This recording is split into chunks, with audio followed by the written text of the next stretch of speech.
प्यारे बच्चों, आप सभी का easy maths by M sir में बहुत बहुत स्वागत है।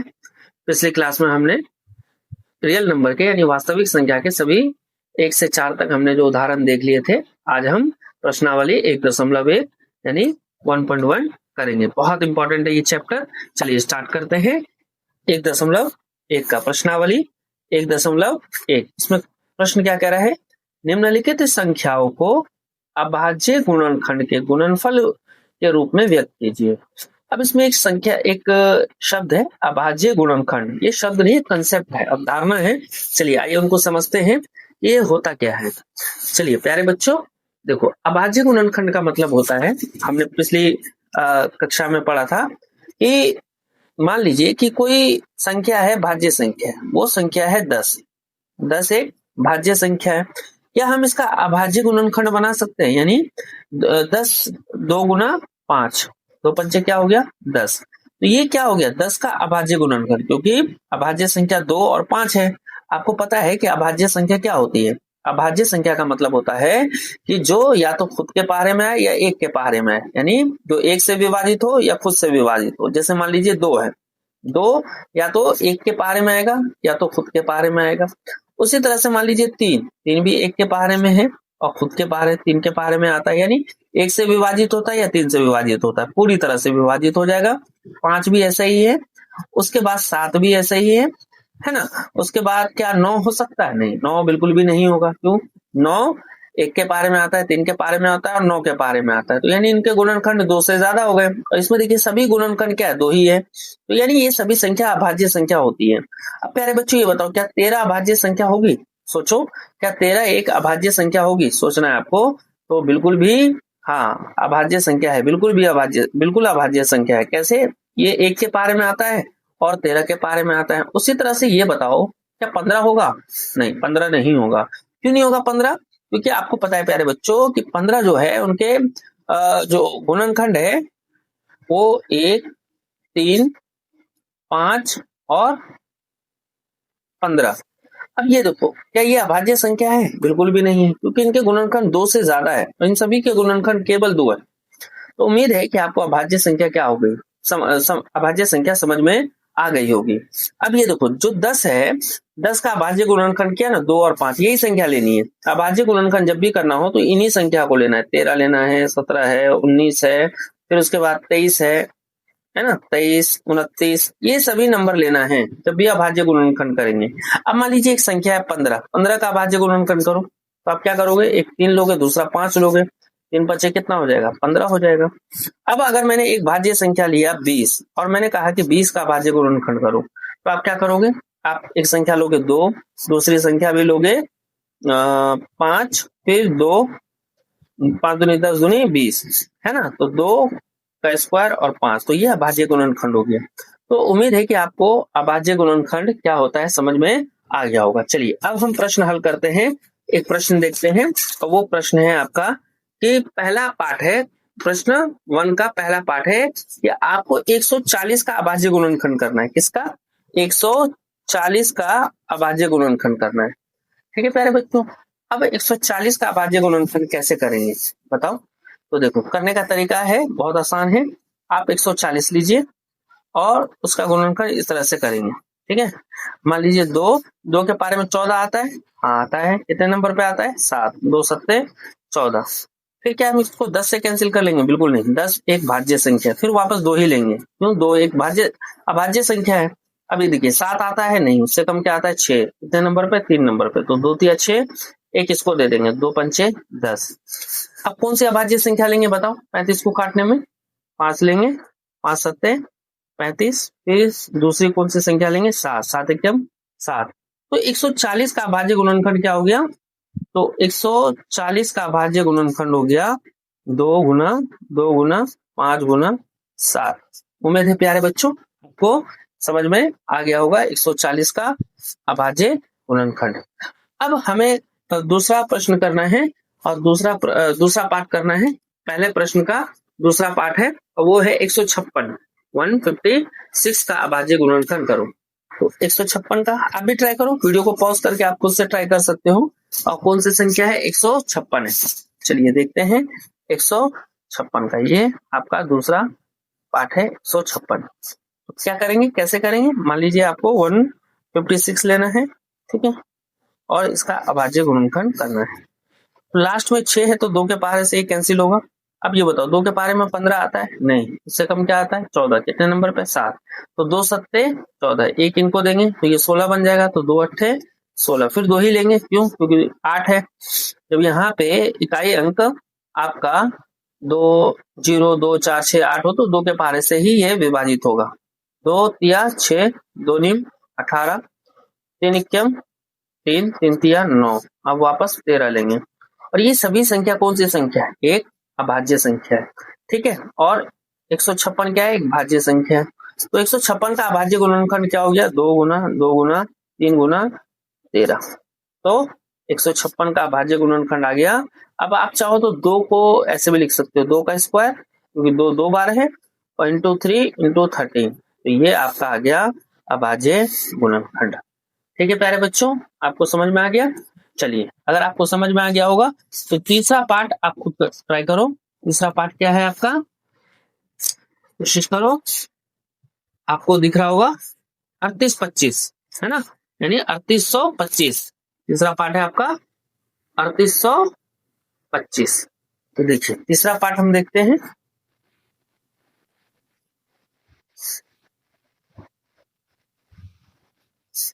अड़तीस सौ पच्चीस कैसे करेंगे, सेम वैसे ही 3825 लेंगे। अब ये बताओ क्या 2 से ये विभाजित करेंगे इसको, 2 से, सोचो, नहीं, क्योंकि आखिरी में 5 है। जब भी आखिरी में 5 हो तो 5 से ही विभाजित होगा। तो चलिए 5 से करते हैं। 5 एक अभाज्य संख्या है। 5 के बारे में 38 यानी 38 आता नहीं, उससे कम क्या आता है, 35। कितने नंबर पे, 7 नंबर पे। तो 5 सत्ते 35, 3 इसको दे देंगे, 5 छिके 30, 2 इसको दे देंगे, 5 पच्चे 25। वापस ये 5 से जाएगा, है ना। तो अब ये देखिए 7 क्या 5 के पारे में आता है, नहीं, उससे कम क्या आता है, 5 ही आता है। कितने नंबर पे, 1 नंबर पे। 2 इसको दे देंगे, 5 पच्चे 25, 1 इसको दे देंगे, 5 दिया 15। अब 153 किसके पारे में आता है बताओ, नहीं पता, 3 के पारे से कर लो, अगर नहीं पता तो। जैसे 17 में 153 होता है ना। 3 के पारे से देखो, 3 पच्चे कितना होगा प्यारे बच्चों, 3 पच्चे 15, 3 इक्कम 3, फिर वापस 3 से जाएगा तो ये 17 आ जाएगा, 3 इक्कम 3, 2 इसको दे देंगे, 3 सत्ते 21। अब तीसरा आप देखो ये किसके पारे से जाएगा, 17 के पारे से जाएगा, 17 इक्कम 17। तो 3825 का अभाज्य गुणनखंड क्या हुआ, 3825 का अभाज्य गुणनखंड हो गया 3 गुना 3 गुना 5 गुना 5 गुना 17। 17 आपका अभाज्य। अब 3 2 बार है तो हम ऐसे भी लिख सकते हैं, 3 का स्क्वायर, 5 2 बार है तो 5 का स्क्वायर गुना 17। उम्मीद है आपको 3825 का अभाज्य गुणनखंड निकालना समझ में आ गया होगा। ठीक है प्यारे बच्चों, अब चलिए अब हम देखते हैं तीसरा पार्ट क्या है। तीसरा पार्ट है 5005। कोशिश करो इनके निकालने की, कैसे निकलेगा ये, इनका अभाज्य गुणनखंड बताओ। तो चलिए देखते हैं, 5005 का गुणनखंड निकालते हैं। पहले ये किससे जाएगा, 5 है आखिरी में इकाई अंक, तो 5 सही होगा, 5 एकम 5 डबल 0, 5 एकम 5। अब ये देखो ये किससे जाएगा, 11 से, ठीक है। तो देखिए 11 निमक 99, 11 एकम 11। अब 91 किसके टेबल में आता है बताओ, बारह में, तो 11 सत्ते 91, 7 इक्याम 7। अब ये देखो 5005 का अभाज्य गुणनखंड आ गया, क्या आ गया, 5 गुना 7 गुना 11 गुना 11। अब 11 2 बार है तो हम ऐसे भी कर सकते हैं, 5 गुना 7 11 का स्क्वायर। तो आपका आंसर आ गया। ठीक है प्यारे बच्चों, उम्मीद है आपको समझ में आ रहा होगा। देखो डरना नहीं है, डरने से बात नहीं होती। अगर मैथ्स वीक है ना आपका तो बार बार अभ्यास करो, स्ट्रॉन्ग है तो बहुत अच्छी बात है, बार बार अभ्यास करो, इसी प्रश्न को खुद से बनाने की कोशिश करो, है ना। कॉपियां भर जानी चाहिए, एक रफ कॉपी ले लो, रफ कॉपी पे बार बार खुद से ट्राई करो, हारो मत, एक दिन मैथ भी आपका बहुत ज्यादा स्ट्रॉन्ग हो जाएगा। ठीक है, चलिए अब हम देखते हैं वो है सबसे चैलेंजिंग पार्ट, पांचवा पार्ट वो है 7429। अब देखिए 7429 कोशिश करो कैसे निकालेंगे। तो देखिए 7429 है, ठीक है। अब जब भी अभाज्य संख्या निकालनी हो तो अभाज्य संख्या 1, 3, 5, 7, 11, 13, 15, 17, 19 है ना, इन्हीं में से कैंसिल होगा। या तो ये 3 से, देखो 3 से हो रहा है, 3 दूनी 6, 3 अट्ठे 3 चौके 12, 3 सत्ते 21, नहीं हो रहा है। 3 से भी नहीं हो रहा है, 5 से होगा नहीं, 7 से नहीं होगा, ये सीधा होगा। अब कोशिश करो 11 से विभाजित करने की कोशिश करो, खुद से देखो, खुद से ट्राई करना है। चलिए देखते हैं। सबसे पहले ये जाएगा 17 से, कैसे? 17 चौके 68, ठीक है। अब 17 चौके 68, 6 इसको दे देंगे, 17 तिया 51। अब ये देखिए 11 बज गया, एक इसको दे देंगे, 17 सत्ते 119। अब ये किससे जाएगा? 19 से, कैसे? 19 दूनी 38, 5 इसको दे देंगे, 19 तिया 57, फिर 23 से, 23 इक्यावन 23 आ गया। 7429 का अभाज्य गुणनखंड आ गया 17 गुना 19 गुना 23। उम्मीद है आपको प्रश्न संख्या 1 समझ में आ गया होगा। इनके पांचों पार्ट जो है वो हमने कर लिए। अब हम देखते हैं प्रश्न 2। प्रश्न 2 क्या कहता है? प्रश्न 2 है कि पूर्णांकों के निम्नलिखित युग्मों के एचसीएफ और एलसीएम ज्ञात कीजिए तथा इसकी जांच कीजिए कि दो संख्याओं का गुणनफल बराबर में एचसीएफ गुना एलसीएम है। ये आपको जांच करना है, ठीक है। जांच कीजिए। अब जांच कैसे करते हैं भाई, ये बताओ कि दो संख्याओं का गुणनफल एचसीएफ गुना एलसीएम है, कैसे जांच करते हैं? पहला पार्ट देखते हैं 26 गुना 91, 26 और 91 का। 26 का हमें पहले एचसीएफ निकालेंगे, 26 और 91 का। 13 दूनी क्या होता है? 26, यानी इसका फैक्टर हो गया। 91 का क्या होगा? 13 सत्ते 91। अब आप इसमें देखिए एचसीएफ आपका क्या हो गया? एचसीएफ हो गया आपका हाईएस्ट कॉमन फैक्टर 13 हो गया। अब हमें ये पता है कि दो संख्याओं का गुणनफल बराबर में होता है एचसीएफ गुना एलसीएम, यानी दो संख्याओं का गुणनफल क्या होता है? एचसीएफ गुना एलसीएम, ठीक है। अब ये चेक करो। अब इसमें आप देखो दो संख्याओं का गुणनफल कितना है? दो संख्या है क्या? 26 और 91। ये दो संख्या है 26 और 91। इसका एचसीएफ अभी हमने ज्ञात किया 13। एलसीएम ज्ञात कर सकते हैं, बिल्कुल निकाल सकते हैं। कैसे? अब ये देखिए 26 गुना 91, 13 विभाजित हो जाएगा क्योंकि यहाँ गुने का है तो इधर बराबर में इधर भाग हो जाता है।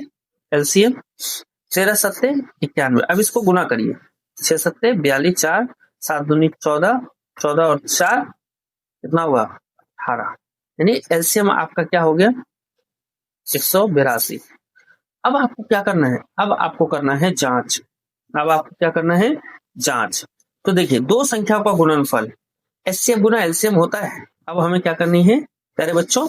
जांच करनी है। तो जांच देखो, जांच कैसे करते हैं।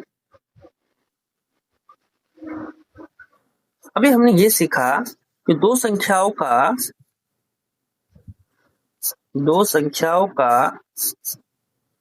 गुणनफल क्या होता है? एचसीएफ गुना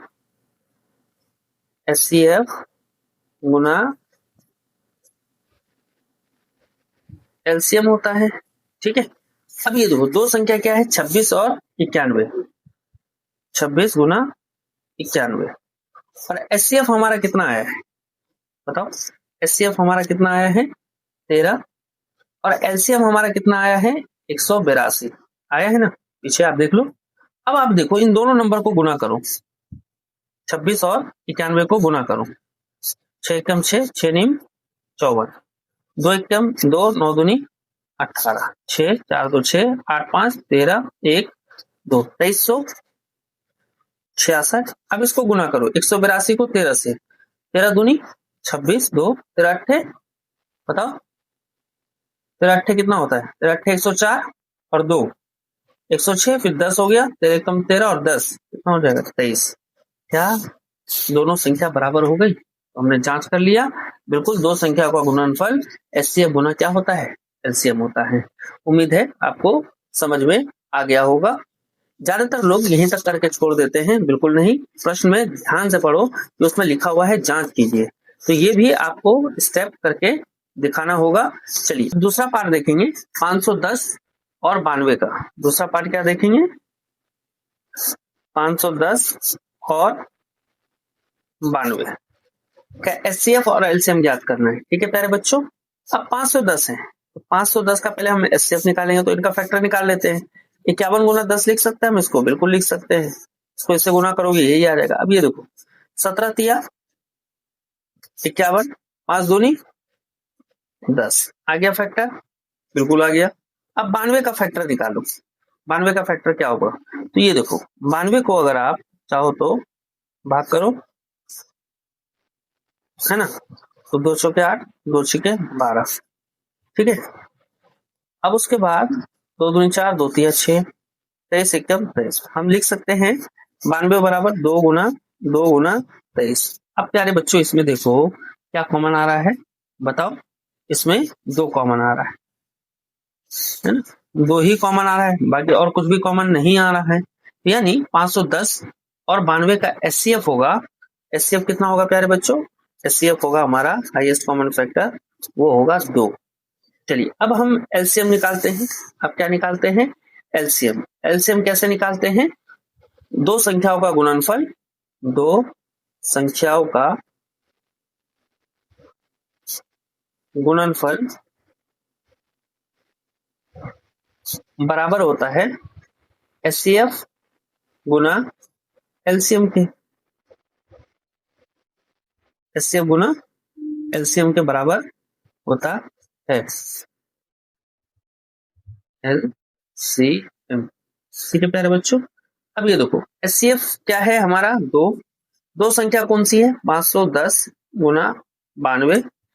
अब ये देखो 510 गुना 92 और एचसीएफ कितना आया है 2 और एलसीएम नहीं पता, तो अब 510 गुना 92, 2 इधर गुने का है तो इधर आके भाग का हो जाएगा और आपका क्या निकल गया, अब यहां से एलसीएम निकल जाएगा। कैसे, 2 चौके 8, 2 छिके 12, 46। अब 46 को 510 से गुना करो, चलो देखो 46 को 510 से गुना करते हैं। अगर आप 46 को 510 से गुना करोगे, 510 को 46 से गुना, ठीक है, तो 6 जीरो 6 एकम 6, 6 पंचे 30, 4 जीरो 4 एकम 4, 5 चौके 20, 0 6 4 3 2, 23,460 आपका एलसीएम आ गया। उम्मीद है आपको समझ। अब आपको इसका जांच करना है, क्या करना है, जांच। अब आप जांच कैसे करोगे, जांच वही है कि इनका जांच क्या करना है, दो संख्याओं का गुणनफल, दो संख्याओं का गुणनफल क्या होता है प्यारे बच्चों, एचसीएफ गुना एलसीएम होता है। अब दो संख्या क्या है, 510 गुना 92 और एचसीएफ कितना आया है हमारा 2 और एलसीएम कितना है 23,460।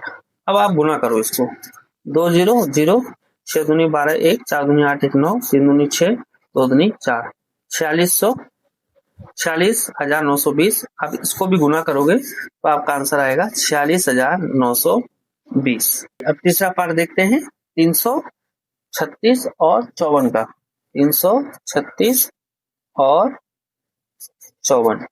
ठीक है प्यारे बच्चों, अब ये देखो 336 का कैसे निकलेगा, तो 336 का हमें फैक्टर निकालना है। यहाँ गौर से देखिए, पहले हम क्या करेंगे, 336 का निकाल लेते हैं फैक्टर।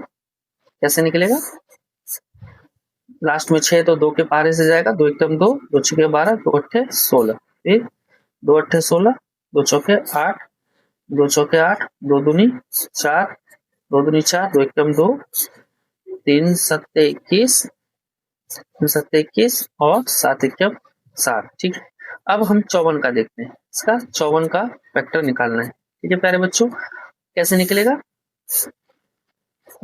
4 है तो 2 दूनी 4, 2 सत्ते 14, 3 नमा 27, 3 तिया 9, 3 एकम 3। अब ये देखो कि 336 का हमें फैक्टर निकल गया। 336 का गुणनखंड क्या होगा? 2 गुना 2 गुना 2 गुना 2, 2 4 बार है और उसके बाद 3 गुना 7। ठीक है प्यारे बच्चों, अब उसके बाद दूसरा देखो 54 का क्या है? 54 का है 2 गुना 3 गुना 3 गुना 3। अब ये देखो इसमें 2 कॉमन है। ठीक है प्यारे बच्चों, और उसके बाद क्या कॉमन है? इसमें एक बार बस 3 है और इसमें भी एक ही बार 3 है, तो 3 कॉमन हो गया और उसके अलावा कोई कॉमन नहीं है। तो अब हम एचसीएफ जब निकालेंगे हाईएस्ट कॉमन फैक्टर, तो हम क्या करेंगे? 2 को 3 से गुणा कर देंगे, तो अब क्या हो जाएगा? 2 तिया 6। आपका आंसर आ गया, एचसीएफ आ गया। अब आपको एलसीएम निकालना है। क्या निकालना है प्यारे बच्चों? एलसीएम निकालना है। तो कैसे निकालेंगे एलसीएम?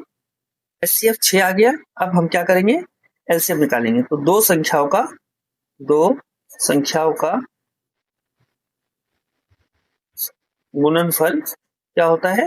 दो संख्याओं का गुणनफल होता है एचसीएफ गुना एलसीएम होता है। ठीक है प्यारे बच्चों, जब एचसीएफ गुना एलसीएम होता है तो दो संख्या कौन सी है हमारे पास? 336 और 54। एचसीएफ कितना आया हमारा? 6 और एलसीएम क्या है? नहीं पता। ठीक है, अब हम क्या करेंगे? अब हम करेंगे कि 336 ऐसे ही रहने देंगे गुना 54। 6 इधर गुने का है तो इधर आके भाग का हो जाएगा, क्या बच जाएगा? एलसीएम। अब ये देखिए 6 निम कितना हो जाएगा? 54। तो अब इसको गुना करिए, 6 निम 54, 5 9 27, 5 कितना होगा? 27 और 5 32, 3 हो गया और 9 27 और 27 और 3 कितना हो गया? 3024 आपका एलसीएम आ गया। ठीक है प्यारे बच्चों, आपका आंसर आ गया। अब आप जांच खुद से चाहे कर सकते हैं। कैसे जांच करेंगे? दो संख्याओं का गुणनफल बराबर में क्या होगा? एचसीएफ गुना एलसीएम। एचसीएफ हमारा कितना है? 6 और एलसीएम कितना है? 3024। ठीक है, और दो संख्याओं का गुणनफल, दो संख्या कौन सी है हमारे पास? 336 और गुना 54। अब इससे गुना करिए, 6 चौके 24, 2 6 दूनी 12, 2 14, 1 6 0 1 6 तिया 18। इससे भी गुना करिएगा, 18 144 आपका आंसर आ जाएगा। ये आपका जांच हो गया। क्या हो गया प्यारे बच्चों? जांच हो गया। उम्मीद है कि आपको समझ में आ रहा होगा। अब हम अगला प्रश्न देखेंगे और वो प्रश्न संख्या 3 है। प्रश्न संख्या 3 देखिए क्या कह रहा है? अभाज्य गुणनखंड विधि द्वारा, कौन सी विधि द्वारा? अभाज्य गुणनखंड विधि द्वारा निम्नलिखित पूर्णांकों के एचसीएफ और एलसीएम ज्ञात कीजिए। अब हमने उदाहरण में भी देखा था इस तरह के प्रश्न। अब ये 3 है, 3 संख्या दे रखी है। अब इन 3 संख्या के एचसीएफ और एलसीएम निकालेंगे। कैसे निकालेंगे? चलिए देखते हैं। अब देखिए क्या करेंगे, पहले 12 का क्या करेंगे? हम 12 का हम फैक्टर निकालेंगे गुणनखंड। तो 12 का गुणनखंड क्या होता है बताओ? वो होता है 3 चौके 12। 15 का क्या हो जाएगा? 15 का हो जाएगा 3 पचे 15। अब 21 का क्या होगा? 21 का होगा 3 सत्ते 21। अच्छा है तो 2 दूनी 4 में लिख लेंगे, बात एक ही है। अब ये देखिए इन दोनों में हाईएस्ट कॉमन फैक्टर क्या है? 3 ही है, तो एक भी होगा लेकिन बड़ा माना जाता है 3, है ना? तो अब आपका एचसीएफ हो गया, वो हो गया 3। अब आपको निकालना है एलसीएम। क्या निकालना है प्यारे बच्चों? ये एचसीएफ निकल गया। अब आपको एलसीएम निकालना है। कैसे निकालेंगे? मान लीजिए कि ये 12 है, 12 15 और 21। ठीक है, बचपन में जैसे सीखा था वैसे ही करना है। 3 चौके 12, 3 पच्चे 15, 3 सत्ते 21। अब 2 दूनी 4 5 7, फिर 2 एकम 2 5 और 7। अब ये सबको मल्टीप्लाई कर देंगे। ठीक है, 3 गुना 2 गुना 2 गुना 5 गुना 7। ठीक है, ये यही हो गया और आपका आंसर आ जाएगा 3 दूनी 6, 6 दूनी 12, 12 पंचे 60 और 60 और को 7 से गुना करेंगे तो कितना आ जाएगा? 6 सत्ते 42, यानी आपका आंसर आ गया 420। 420 आपका क्या हो गया प्यारे बच्चों? एलसीएम हो गया। तो एलसीएम आपका 420 हो गया। अब इसका दूसरा पार्ट देखिए। दूसरे पार्ट में 17 23 29 अब देखिए 17 है तो 17 का फैक्टर क्या निकलेगा, 1 गुना 17। 23 का क्या निकलेगा प्यारे बच्चों, 1 गुना 23। 29 का क्या निकलेगा, 29 का होगा 1 गुना 29। अब इन सब में क्या कॉमन आ रहा है, एक ही हाईएस्ट कॉमन फैक्टर है, ये कॉमन थोड़ी ना, अलग अलग नंबर है। तो हमारा एचसीएफ हो गया, वो हो गया 1। अब एलसीएम निकालेंगे, क्या निकालेंगे प्यारे बच्चों, एलसीएम निकालेंगे। एलसीएम कैसे निकालेंगे, 17, 23, 29। अब ये देखिए 17 एकदम 17, 23 ऐसे उतर जाएगा, 29। अब ये देखिए 23 का 1 हो गया 29। अब 29 का निकालेंगे 1 1 1।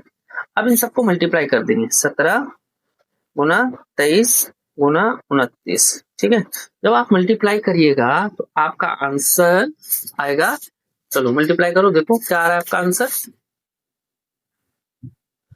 11,329। मल्टीप्लाई करो 11,329। 17 23 का मल्टीप्लाई होगा, कैसे हमने पता लगाया वो देखिए, 17 को अगर हम 23 से गुना करेंगे, है ना, तो 7 21 2, 7 21 2, 3 एकम 3 और 2 5। ठीक है, 7 दूनी 14, 1 2 एकम 2 और 1 3, 1 5 और 9 391 आ गया। यानी 17 और 23 को गुना करेंगे तो कितना आ गया, 391। अब इसको 29 से गुना कर दो। ठीक है, तो जब आप 29 से गुना करोगे तो 9 एकम 9, 9 नमा 81, 1 8, 9 तिया 27 और 27 और 8 कितना हो गया 35, 2 एकम 2, 9 दूनी 18, 1 3 दूनी 6 और 1 7, 9 2 1 3, 8 5 13, 1 7 3 10, 1 11। आपका आंसर आ गया 11,339। ये आपका एलसीएम हो गया। उम्मीद है प्यारे बच्चों आपको समझ में आ रही होगी। अब हम इसका दूसरा पार्ट देखेंगे। देखिए 8 9 और 25 में एलसीएम पहले एचसीएफ निकालेंगे। 8 का क्या होगा, 1 गुना 2 गुना 2 गुना 2। ठीक है, 2 दूनी 4 दूनी 8। अब 9 का देखिए, 1 गुना 3 गुना 3। ठीक है, 25 का देखिए 1 गुना 5 गुना 5। ठीक है प्यारे बच्चों, 5 25 25। अब इसमें क्या कॉमन आ रहा है, एक ही कॉमन आ रहा है, हाईएस्ट कॉमन। एचसीएफ आपका हो गया प्यारे बच्चों, वो हो गया 1। अब हम एलसीएम निकालेंगे। एलसीएम तो बहुत आसान है, 8 9 और 25 का एलसीएम निकालो। कैसे निकालोगे, 2 चौके 8 9 और 25, 2 दूनी 4 9 और 25। आप चाहे तो डायरेक्ट गुना भी कर सकते थे, पर करना नहीं है, ध्यान रखना है। 2 एकम 2 9 और 25, स्टेप बाय स्टेप समझना है ना, इसलिए। अब ये देखिए, अब हम देखेंगे 3 से, 3 तिया 9 25, 3 एकम 3 और 25 और 5 25 25। अब ये देखो मल्टीप्लाई करो, इनको मल्टीप्लाई करोगे तो एलसीएम आ जाएगा आपका 2 दूनी 4, 4 दूनी 8, 8 तिया 24, 24 तिया 72, 72 पंचे 360 और 360 को 5 से मल्टीप्लाई करो, है ना। 360 को अगर हम 5 से मल्टीप्लाई करेंगे तो क्या आएगा, 5 0 5 6 पंचे 30 3 5 से 15 3 18। यानी आपका एलसीएम आ गया 1800। क्या प्यारे बच्चों, बहुत आसान है, कोई मुश्किल नहीं है। उम्मीद है कि आपको ये प्रश्न समझ में आ गया होगा। आपका काम है बार बार अभ्यास करना। चलिए अगला प्रश्न देखते हैं, प्रश्न संख्या 4। एचसीएफ कितना है, 306 और 657 का 9 है, यानी दो संख्याओं का एचसीएफ कितना दे रखा है, 9, 306 और 657। ठीक है, अब इनका एलसीएम आपको ज्ञात करना है। तो इसमें पहले हम एचसीएफ निकालते थे, फिर एलसीएम निकालते थे। इस प्रश्न में आपको 9 एचसीएफ दिया हुआ है। चलिए एचसीएफ है 306 और 657 का एचसीएफ कितना दे रखा है प्यारे बच्चों, 9 दे रखा है। एलसीएम हमें निकालना है, एलसीएम हमें निकालना है। अब हमें पता है कि एचसीएफ गुना एलसीएम बराबर होता है दो संख्याओं का गुणनफल। ठीक है प्यारे बच्चों, अब ये देखो, ये तो नियम याद हो गया होगा आपको।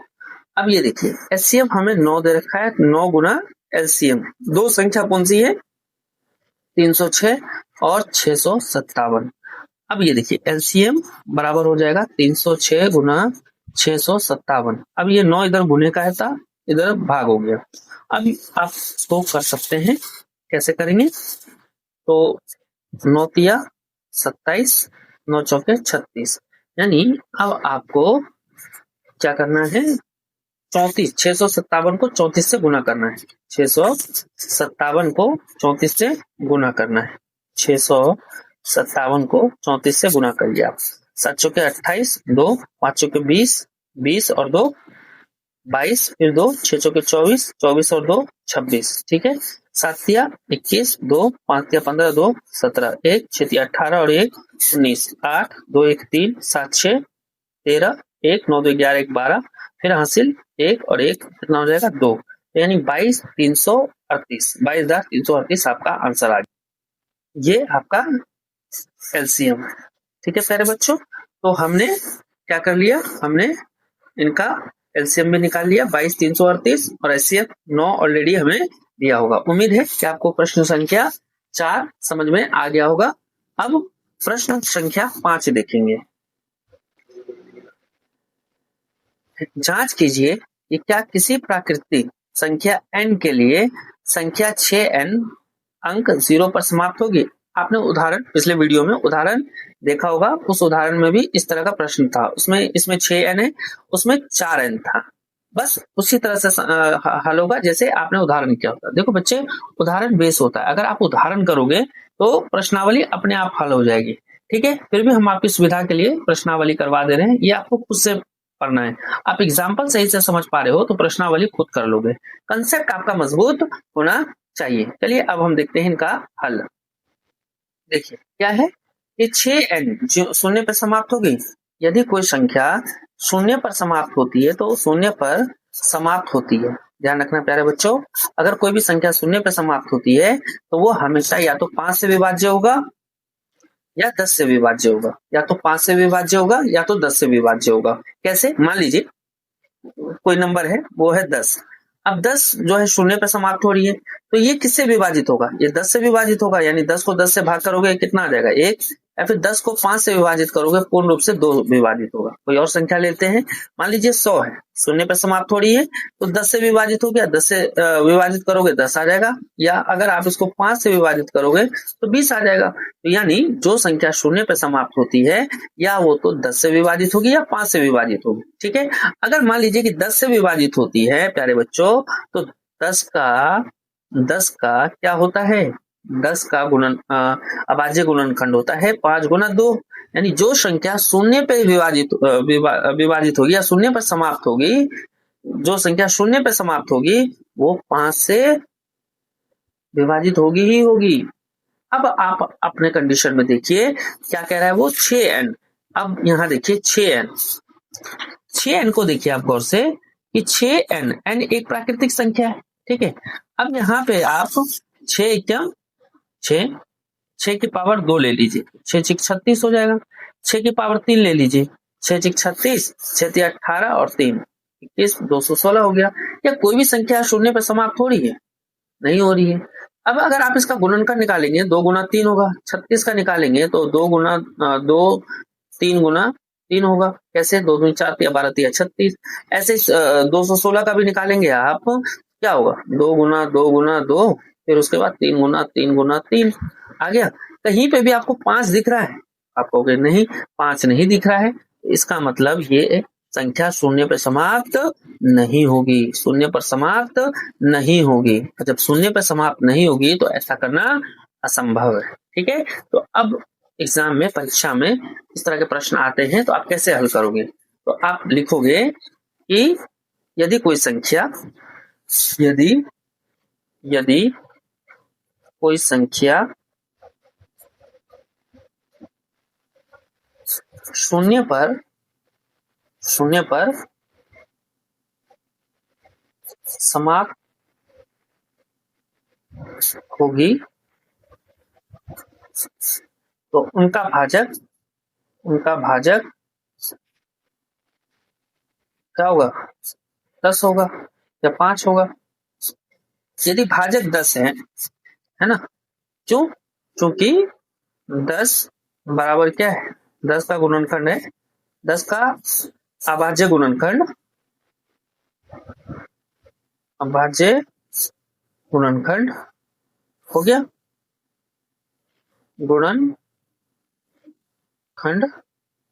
गुणनखंड 2 गुना 5 है, तो शून्य पे समाप्त होने के लिए 5 से विभाजन होना आवश्यक है। ठीक है, अब यहाँ 6n का अभाज्य गुणनखंड निकलेंगे तो क्या होगा, 2 गुना 3 की पावर n, यहाँ 5 क्या नहीं है, यहाँ 5 अभाज्य गुणनखंड नहीं है, भाज्य गुणनखंड नहीं है, अर्थात 6 की पावर n शून्य पर समाप्त नहीं होगी, समाप्त नहीं होगी। ठीक है प्यारे बच्चों, उम्मीद है कि आपको समझ में आ रहा होगा। चलिए अब हम अगला प्रश्न देखेंगे। व्याख्या कीजिए कि 7 गुना 11 गुना 13 प्लस 13 और 7 गुना 6 गुना 5 गुना 4 गुना 3 गुना 2 गुना 1 प्लस 5 भाज्य संख्या क्यों है। भाज्य संख्या क्यों है ना, कि जो भी भाज्य संख्या होगी उसका गुणनखंड 2 से अधिक होगा। जैसे मान लीजिए 10 एक भाज्य संख्या है तो 2 गुना 5 गुना 1 आ गया ना, 1 गुना 2 गुना 5 भी लिख सकते हो, तो 2 गुना 5 गुना 1 यानी 2 से अतिरिक्त भाज्य गुणनखंड है।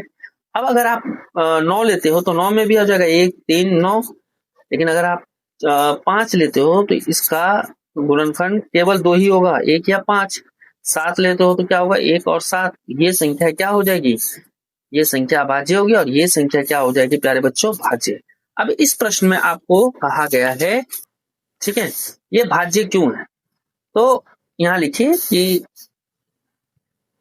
भाज्य संख्या के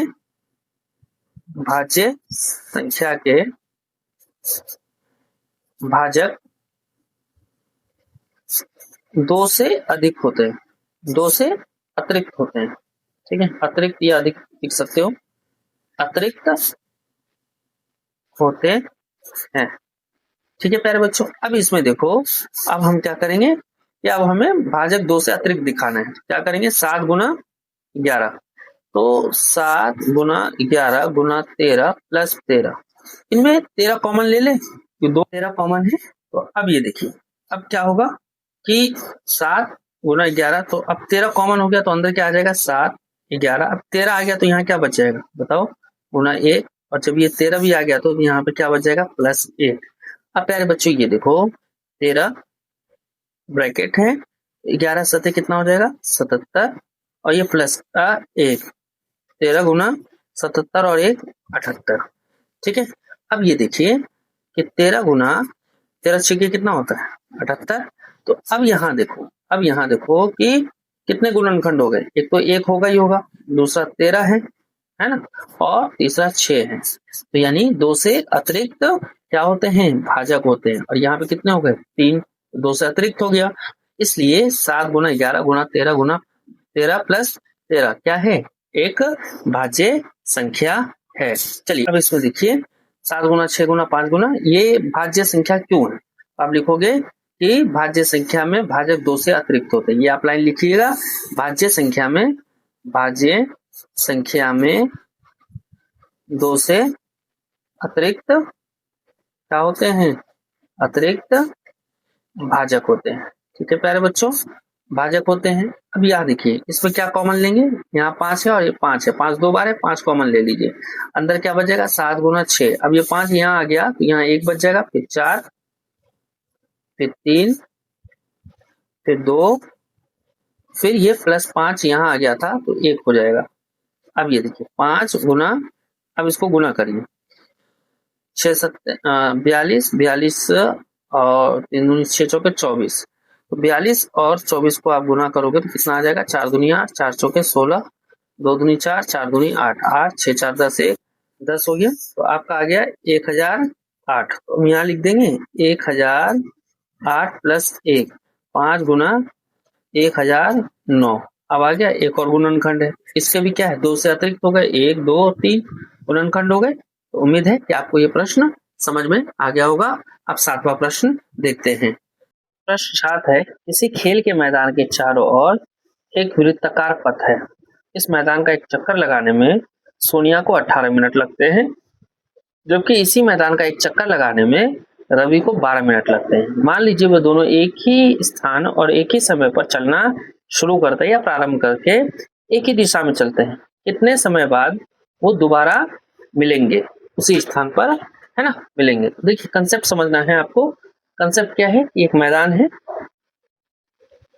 वृत्ताकार मैदान है, ठीक है प्यारे बच्चों। अब ये देखो, यहाँ से सोनिया भी स्टार्ट करती है और यहाँ से रवि भी स्टार्ट करता है। दोनों एक ही स्थान से चलना शुरू करते हैं, ठीक है। अब एक चक्कर लगाने में सोनिया को कितना मिनट लगता है? 18 मिनट। और रवि को कितना मिनट लगता है? 12 मिनट। जाहिर सी बात है, यहाँ से जब ये चलना रवि शुरू करेगा तो रवि पहले पहुंचेगा और सोनिया को 18 मिनट लगते हैं तो देर से पहुंचेगा, यानी 6 मिनट का डिफरेंट हो गया। हो गया नहीं हो गया? तो अब ये प्रश्न है आपका कि दोबारा कब मिलेंगे? अगर 6 मिनट का डिफरेंट है तो, अंतर है तो दोबारा कब मिलेंगे? यानी ये 18 ये 12, 6 मिनट लगा ना, 18 में 12 घटाओ 6 हो गया। दोबारा कब मिलेंगे? कैसे पता लगेंगे? तो अब यहाँ प्यारे बच्चों ये देखो कि सोनिया को लगा समय कितना है? सोनिया